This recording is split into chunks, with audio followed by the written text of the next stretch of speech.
Excellent, excellent. Firstly, have you been able to have a little bit of a breather yourself, physically, mentally, over the last couple of weeks? Yeah, last weekend, yeah, I just chilled out, and yeah, nothing going on for Friday, Saturday, Sunday, which was great for me. So really, we didn't want to let the boys have too much time off. We made sure that we were working hard, and there was the boys that were here. We had to keep up, keeping their match fitness right up, because the ones who went away, which was quite a numerous amount, we knew they would get training and playing with their respective countries, So yeah, really pleased, and nice to have a little break, especially on the back of a win. But yeah, all full blast now, because we got 3 in a week, or less than a week, which is going to be a test for the squad, and I'm praying that everyone comes back fit and ready to go. It is challenging, as you say. It's 3 games, 7 days, isn't it? You go Saturday, Tuesday, Friday evening. Does that require a little bit of thinking and strategically about how you use your squad? Yeah, your squad management is going to come into this week without a doubt, and it's probably the first time it's going to be tested. We had the Norwich game midweek, obviously, a couple of weeks ago, and unfortunately lost at Linden in that, which was one of the big ones that we didn't want to lose. But we definitely know we're going to be not just playing 11 players in all 3 games. The squad will definitely be stretched and definitely be tested. But I'm more than happy with what we've got in, and the depth I've got. Yeah, well, it's not 3 games anymore, isn't it? With the amount of added time you're playing, it's almost going to be like playing 4 games over those 3 games, isn't it? Same for everyone. So yeah, I've got no gripes there, but yeah, we'll manage that as well. Just in regards to the international break, when you send your players away, and obviously you hope they do well and get something positive out of their trips. Also, how many rabbits' feet do you rub? How many ladders do you avoid to make sure no one gets injured? Yeah. Well, first and foremost, for the first time, keeping up with everyone was unbelievable. Trying to keep up with, Caroline, who works here, one of our assistant secretaries, was unbelievable with logistics of keeping me up to date with who's playing where and what's going on, and who's getting back at what time, and so big credit to her. But the boys themselves, yeah, you're looking at if they've come on a sub, have they gone back off? You've checked out who's gone off the sub and why that was, and who didn't play and why that was, and my medical team as well has been in constant contact with all the countries. Some countries are easier to contact than others. There's language barriers, there's time differences, so it all comes into it as a football manager. And I don't care what anyone says, it's a difficult time, and seeing Sinclair make his full international debut was a very proud moment, as was Paul Smith playing his first actual competition minutes for his country. We really have got to be proud of these players. Playing for your country. We've got about 10 away, I think, and that's magnificent for a club of this size to have 10 people away like that, all playing in really, really big competitions. I'm so proud, and the fans and all my staff should be so proud too, because they've all made that happen. You mentioned Sinclair, and I think obviously the trajectory that he's been on already this season. Is that just another step that's going to help? Is that just another bit of the confidence factor that gets robbed off onto someone when they actually make that international debut like that? And that's just going to be something hopefully you benefit from. Yeah, the one thing about Sinclair is everyone's different, and Sinclair's a very humble person. He's very grateful for any opportunities he gets in that.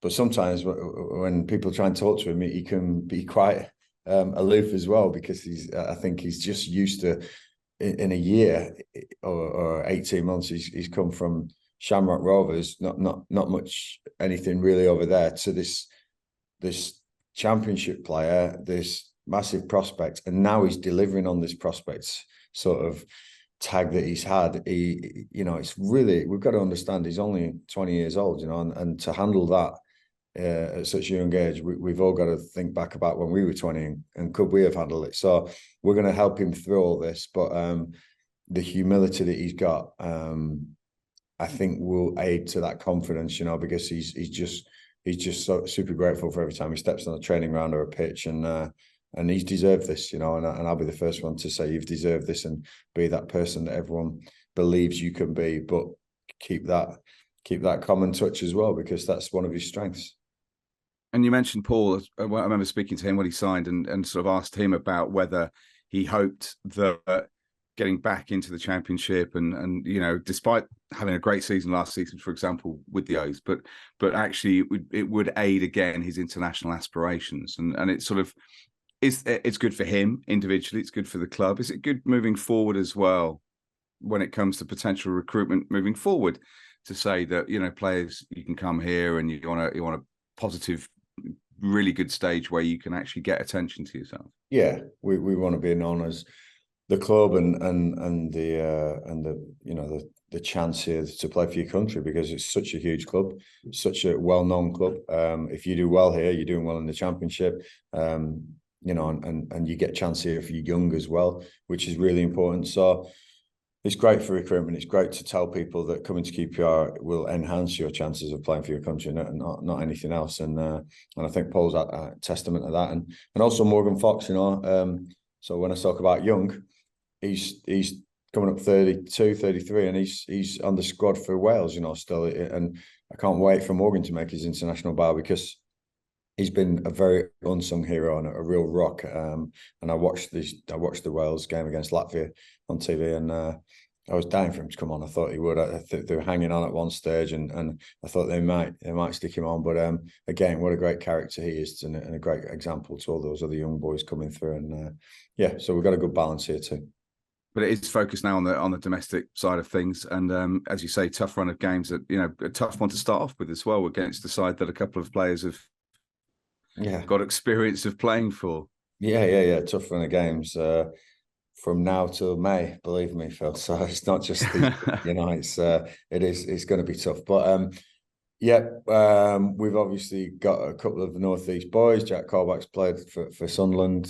Started his career there, Sunderland boy. So we've got to make sure that we're at our best, because they've just beat one of the favourites for the league 5-0. And convincingly as well. We've seen them, we've watched them. No doubt they'll have watched us. They've got one or two away, not as many as me, but on the day it's going to be all about who puts that recipe together to win that game. Because I think there's two teams. I think there are similar teams to some that we've played already, and we're looking forward to trying to exploit that. But we'll be a different animal to what Southampton were, and I'm hoping that they underestimate us as many teams are doing at the moment.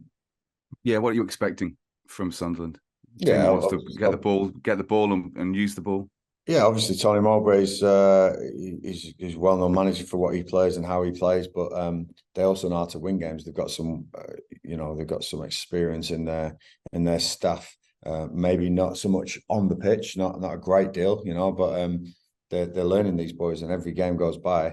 They've recruited a lot of youngsters, and they've got this high energy, and that's difficult to deal with. But we've got ways. We've got hours of studying them in the bag, and that's the great thing over these 2 weeks. We've looked at the next couple of games really to see what we can do, and we've got a plan for Sunderland, but I'm sure they'll have a plan for QPR as well. But one final question, complete curveball, but I don't think I have asked you this before. Bruce Rioch once said about Tony Mowbray, when he was his manager and Tony was his captain at Middlesbrough, quite a young player, that he would be the person he would want to take to the moon with him because of his leadership skills. If you had to go to the moon, I don't know if Jeff Bezos is going to give you an opportunity or whatever, Gareth. Is there anyone within your squad that you think, or is there a couple of people in your squad that you would have to have with you for a lunar landing? There's a whole group of them. So that's the beauty here. There's a whole group, honestly, and it would be unfair for me to pick one. There's definitely some I wouldn't take. I don't think they'd hack the journey. But is that the fear of flying for some? Yeah. There's definitely some that I'm not sure I could be in a spaceship for months on end with. But there's definitely a group that I would take. I'm only joking. That honestly, the way this place is at the moment, I'd take the team. I'd take everyone. We'd all go together, and that's the mantra that we're doing this year. So if taking an individual's the right way, then that wouldn't be for me. I'd take the lot, and I'm sure some of the boys would get some of the other boys through it. So no, be great to go there. But let's metaphorically reach for the stars and try and get something done this season. Love it. Thank you. See you Saturday, Gareth. Thanks Thank you, mate. Cheers, man. Hi, Gareth. How you doing, mate? Ian, how you doing, mate? Morning. Not bad, thanks, mate. Just with the away form, since you've been in the club, it's been, largely quite solid, but even before you arrived, the home form has been kind of pretty poor. Yeah. How important is it now to start sort of selling those away performances and playing well at home?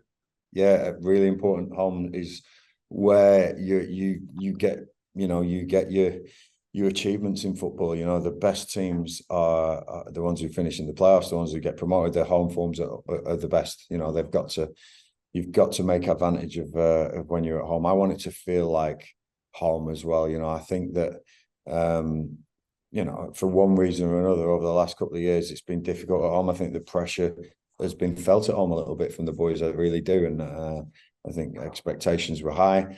I really believe that at the moment we've got that whole club in a really good place of, do you know what? If they empty the tank, we're not too bothered. Yeah, we want to see some decent football, which they're going to do the way we're playing, the way we've grabbed onto this identity. But emptying the tank in, I think, is the big thing that and caring, because of all the money that's come in the game, you can no longer relate to some of these players like you used to be able to. Even my day at QPR, we were paid well, but you could still relate. It wasn't astronomical, and I think in football in general means that it's tough to relate to some of these, to think they're just guys like me. They are put on a pedestal and they're told to deliver and expected to deliver. But I think QPR fans have really sort of gone, okay, we understand where the club is, we understand what's happening, we understand what we're trying to do now, and there's a bit of patience and a huge amount of support going. And if we can get that at Loftus Road, and honestly, I think that the key is working together. I really do, and I'm looking forward to Saturday, because I think that both the Ipswich and the Norwich games were really well supported, and there's a great vibe at the end of the game, even though we lost both 1-0. And just cast your mind back to sort of 2 weeks ago. How was that deadline day on the Friday? You managed to keep all your squad, so that must have been a relief. Yeah, well, as much as anyone, it was probably about keeping rather than selling. Keeping rather than buying, and it was a nice night to focus totally on Middlesbrough and what we were going to do against Middlesbrough.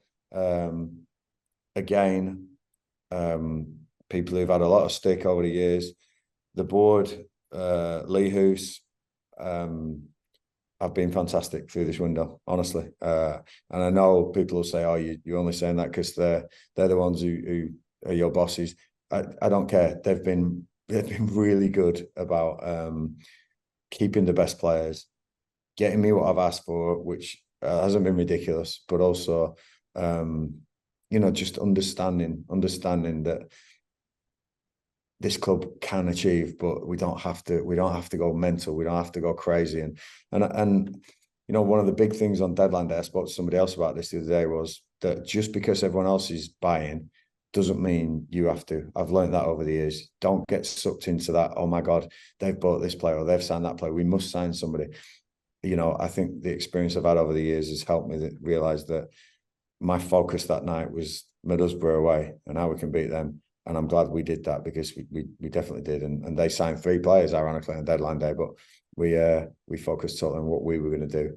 And I have to as well congratulate Ilias, Chris Willock, Sam Field potentially, the players that probably were rumoured to be maybe leaving the club or maybe going to be, perceived better or bigger clubs. I think they all handled themselves really well, and the maturity they all showed was brilliant to A, not disrupt, but also B, understand that they can achieve here. And just Taylor Richards, a player that came in the summer, he hasn't really figured too much this season. I mean, is he fully fit now? Is he part of your plans? What sort of where? For me, for the way I play, just trying to get Taylor up to speed a little bit.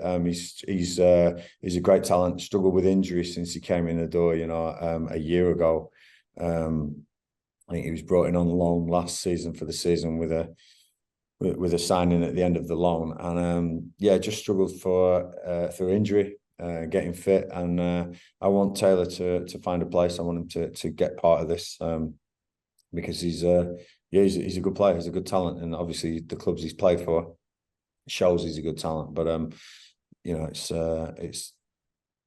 going to be time for Taylor to get some games under his belt, but he's we're working hard on him getting fitter and fitter so he can get up to speed. And I don't want to set him out on the pitch and set him up to fail because he's not fit enough or quick enough or strong enough to compete. And so we'll make that judgment when we feel he's up to speed. And just went on Jack Colback as well. He's had a good start since he's come in. He's probably going to get a fair bit of stick on Saturday from the Sunderland fans with his Newcastle connections, having played for Sunderland. Yeah, no, is that right? You get stick when you move from Sunderland to Newcastle? No, I'm only joking. He's one of the brave ones, isn't he, that has done that? So it would have been like me signing for Burnley one day, which I can safely say would never have happened. So he's definitely going to be key to what we do this season. I think him coming in, as well as Cookie and Asmi and Foxy, these experienced boys, I think they've been key to the turnaround and the maturity in the squad, but I think if we could get 3-3 out of Jack Colback, then his celebration might be something special on Saturday. We'll have to see. He's a great lad, and again, I think he's a top midfielder, one of the best that's played for this club for a few years. And let's say if he keeps scoring like he has done, then he's adding a different bow to his string to his bow that we never knew he had. He definitely wasn't brought in for his goal scoring. But Jack, if you can nick one on Saturday against the club you left, then that'd be great.